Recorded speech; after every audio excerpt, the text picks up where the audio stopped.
ಪದ್ಯ ಹೋಯಿತು, ಗದ್ಯ ಬಂತು, ಡಮ್ ಡಮ್ ಡಮ್. ಗದ್ಯ ಹೋಯಿತು, ಮಾತು ಬಂತು, ಡಮ್ ಡಮ್ ಡಮ್. ಮಾತು ಹೋಯಿತು, ಮೌನವಾಯಿತು, ಡಮ್ ಡಮ್ ಡಮ್.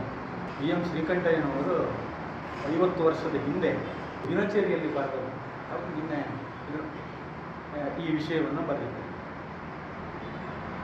ಆ ಕಾಲದಲ್ಲೇ ಈ ರೀತಿಯಾಗಿ ಬರಿಬೇಕಾದ್ರೆ ಬಹುಶಃ ಇವತ್ತು ನಾವು ಮೌನಕ್ಕೆ ಜಾರಿದ್ದೇವೆ, ಭಾಷೆಯನ್ನು ಬಿಟ್ಟು ಯಾವುದೋ ಒಂದು ರೀತಿಯಲ್ಲಿ ಮೌನಕ್ಕೆ ಜಾರಿದ್ದೇವೆ ಅಂತ ಅನಿಸ್ತು ನನಗೆ ನಿನ್ನೆ ಅದನ್ನು ನೋಡಿದಾಗ.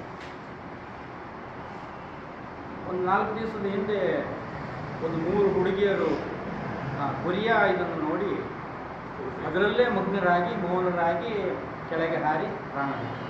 ನಿನ್ನೆ ಒಂದು ನೋಡ್ತೇನೆ, ಇಡೀ ಕುಟುಂಬವೇ ಅದರಲ್ಲಿ ಆತ್ಮಹತ್ಯೆ ಮಾಡಿದರು.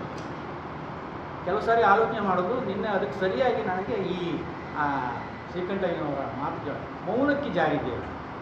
ಮೊನ್ನೆ ಒಂದು ದಿವಸ ಎಲ್ಲೋ ನನ್ನ ಸ್ನೇಹಿತನ ಮನೆಗೆ ಹೋಗಿದ್ದಾಗ ಮದುವೆ ಹೇಳಿಕೆಗೆ ಗಂಡ ಹೆಂಡತಿ ಬಂದಿದ್ದರು. ಗಂಡ ಹೆಂಡತಿ ಬಂದವರು ಮದುವೆ ಹೇಳಿಕೆ ಹೇಳಿದ್ದವರು, ಆ ಹುಡುಗ ಏನು ಮಾಡ್ತಾ ಇದ್ದಾನೆ, ಅಯ್ಯೋ ಅವನು ಮಗಳ ಮದುವೆ ಹೇಳಿಕೆಗೆ ಬಂದಿದ್ದ ಹುಡುಗ, ಅವನು ಫಾರಿನಲ್ಲಿದ್ದಾನೆ, 2.5 ಲಕ್ಷ ಅದೇನೋ ಅಮೇರಿಕನ್ ಇದು ಉಂಟು, ಆಗುಂಟು ಹೀಗುಂಟು. ಈ ಮನೆ ಕೂತವನು ಇದು ಮುಂದಿನ ಮನೆಗೆ ಎಷ್ಟೊತ್ತಿಗೆ ಹೋಗುದು ಅಂತ ಹೇಳಿ, ಅಂದರೆ ಬೇಗ ಅವರನ್ನು ಕಳಿಸ್ಬೇಕು, ಮುಂದಿನ ಮನೆಗೆ ಎಷ್ಟೊತ್ತಿಗೆ ಹೋಗೋದು. ಅವ್ರು ಹೋದರು. ನಾನು ಹೋದ ಮೇಲೆ ಹೇಳಿದೆ, ಮರ ಹಾಗೆ ಮಾತಾಡಿದೆ, ಅಲ್ಲ ಅವ್ರದ್ದೇ ಕೊಚ್ಕಂತ ಆಯ್ತು ಅಂದ್ರೆ ಮರ ನಮಗೆ ಅದಕ್ಕೆ ಕುರ್ಸೋತಿತ್ತ. ಅವ್ರು ಬಂದವರು ಅವರೇ ಕೊಚ್ಕೊಳ್ತಾ ಆಯ್ತಂದ್ರೆ ನಮಗೆ ಕೇಬು ಕುರ್ಸೋತಿತ್ತ. ಅಂದರೆ ನಮಗೆ ಆ ತಾಳ್ಮೆ ಇಲ್ಲ. ಅಟ್ಲೀಸ್ಟ್ ಕೇಳ್ಬೋದಲ್ಲ, ಅವರಿಗಾದರೂ ಖುಷಿ ಆಗ್ತದಲ್ಲ, ಕೇಳ್ಬೋದಲ್ಲ. ಇಲ್ಲ, ನಾವು ಆ ಇದಕ್ಕೆ ಹೋಗ್ತಾ ಇಲ್ಲ. ಅಂದರೆ ಒಬ್ಬಂಟಿಯಾಗಿ ಬದುಕುವ ಆ ಇದಕ್ಕೆ ಹೋಗ್ತಾ ಇದ್ದೇವೆ. ಕೂಡು ಕುಟುಂಬ ಇದ್ದದ್ದೆಲ್ಲ ಹೋಯ್ತು.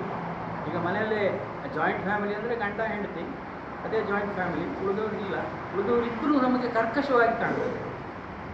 ಅದಕ್ಕೆ ಒಂದು ಕಾರಣ ಈ ಮೊಬೈಲು ಅಥವಾ ಮಾಧ್ಯಮಗಳು ಬೇರೆ ಬೇರೆ ರೀತಿಯಲ್ಲಿ ಬಂದದ್ದು ಇರ್ಬೋದು ಅಂತ ನಾನು ಊಹಿದ್ದೀನಿ.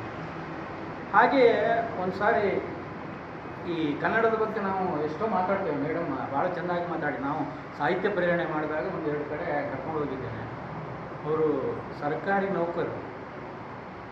ಎಷ್ಟು ಸರ್, ಸೆಕೆಂಡ್ ಸ್ಯಾಟರ್ಡೆ ಎಲ್ಲ ಇದ್ರೆ ಹೇಳಿ ಬರ್ತೇನೆ ಅಂತ ಅಷ್ಟೊಂದು ಆಸಕ್ತಿಯಿಂದ ಕಾಲೇಜಿಗೆ ಕೂಡ ಬಂದು ಸಾಹಿತ್ಯ ಪ್ರೇರಣೆಯನ್ನು ಮಕ್ಕಳಿಗೆ ಕೊಟ್ಟಿದ್ದಾರೆ. ಈಗ ಡಾಕ್ಟ್ರು ಇದ್ದಾರೆ.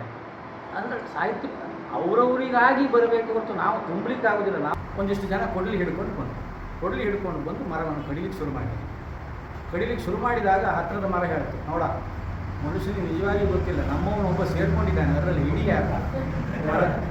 ನಮ್ಮವನೊಬ್ಬ ಸೇರ್ಕೊಂಡಿದ್ದರಿಂದ ನಾವು ಹಾಳಾಗ್ತಾ ಇದ್ದೇವೆ. ಈಗ ಈ ಉದಾಹರಣೆ ಯಾಕೆ ಕೊಟ್ಟೆ ಅಂದರೆ, ಇವತ್ತು ಸರ್ಕಾರ ಮನಸ್ಸು ಮಾಡಿದರೆ SSLCವರೆಗೆ ಮೀಸಲಾತಿ, ಯಾವುದು ಕನ್ನಡದ ಬಗ್ಗೆ ಮೀಸಲಾತಿ ಇಟ್ಟು 50% ಅದಕ್ಕೆ ಉದ್ಯೋಗ ಕೊಡ್ತೇವೆ ಅಂತ ಮಾಡಲಿ, ಅನ್ನದ ಭಾಷೆಯನ್ನಾಗಿ ಮಾಡಲಿ, ಆಗ್ತದಲ್ಲ ಕನ್ನಡ. ಮತ್ತು ಬೇರೆ ಯಾವ್ದು ಮಾಡೋದು ಬೇಡ. ಯಾಕೆ ಆಗುವುದಿಲ್ಲ? ನಮ್ಮವರೇ ಇರುವುದು. ಈ ಕೊಡ್ಲಿಕ್ಕೆ ಆಗ ಉಂಟಲ್ಲ, ಇದೆಲ್ಲ ನಮ್ಮ ಅದೆಲ್ಲ ಹೇಳಬಾರ್ದು ನಾವು. ರಾಜಕೀಯವಾಗಿ ಅವರೆಲ್ಲ ಇದ್ದಾರೆ, ಅವರದ್ದೇ ಎಲ್ಲ ಯಾವುದು ಖಾಸಗಿ ಕಾಲೇಜುಗಳು, ಖಾಸಗಿ ಇದು ಅದು ಹೋಗ್ತದಲ್ಲ. ಆದ್ದರಿಂದ ಇದನ್ನು ನಾವು ದೂರಿದ್ರೆ ಪ್ರಯೋಜನ ಇಲ್ಲ. ಕನ್ನಡ ಸಾಹಿತ್ಯ ಪರಿಷತ್ತಿನಿಂದಲೂ ಏನು ಮಾಡಲಿಕ್ಕೆ ಆಗೋದಿಲ್ಲ. ಏನು ಮಾಡಲಿಕ್ಕೆ ಆಗ್ತದೆ? ಒಂದಿಷ್ಟು ಬರೋದಾಗ್ತದೆ. ಈಗ ಮಾಡಿ ಎಷ್ಟು ವರ್ಷದಿಂದ ಬರೋದಾಗ್ತದೆ. ಪ್ರತಿ ಸಮ್ಮೇಳನದಲ್ಲಿ ನಾವು ನಮ್ಮ ಇದನ್ನು ಕೊಡ್ತೇವೆ, ಥರಾವು ಮಂಡಿಸ್ತೇವೆ. ಎಲ್ಲಾಗಿದೆ? ಯಾವುದಾದ್ರೂ ಒಂದು ಆಗಿದೆಯಾ? ಇದು ಆಗೋದಿಲ್ಲ. ಯಾಕಂದರೆ ನಮ್ಮವರೇ ಕೊಡ್ಲಿಕ್ಕೆ ಕಾವಿನ ಜೊತೆಯಲ್ಲಿ, ಕೊಡ್ಲಿಯ ಜೊತೆಯಲ್ಲಿ ಕಾವಾಗಿ ಇರುವಾಗ ಇದು ಯಾವುದು ಆಗೋದು ಕಷ್ಟ.